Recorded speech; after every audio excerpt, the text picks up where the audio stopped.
In this video, I'm going to show you how to fix brightness on iPhone iOS 18. So first, update your iPhone software in case you don't have the latest update. This will likely fix the issue.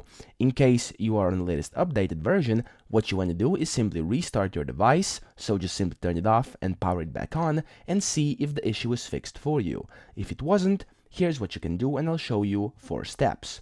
First one is to disable brightness and accessibility.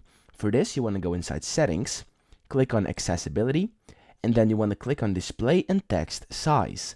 In here, you will see Auto Brightness, and you want to turn this off, so make it gray instead of green. The second one is to adjust zoom settings and turn them off. So the way you do this, again, is by going to Settings, clicking Accessibility, finding Zoom, and then click that zoom option, and in here you'll be able to turn it off by making it gray and clicking this toggle button over here. Make sure it's gray, not green.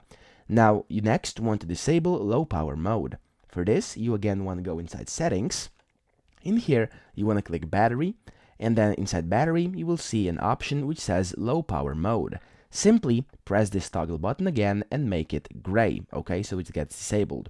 And then the fourth and the last step you can do is to disable night shift mode. You can do this by going to Settings yet again, in here looking for Display and Brightness, and inside Display and Brightness find the night shift option.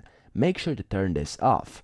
So that's pretty much it. I hope this video helped you out, and if it did, please subscribe to the channel and help me out as well.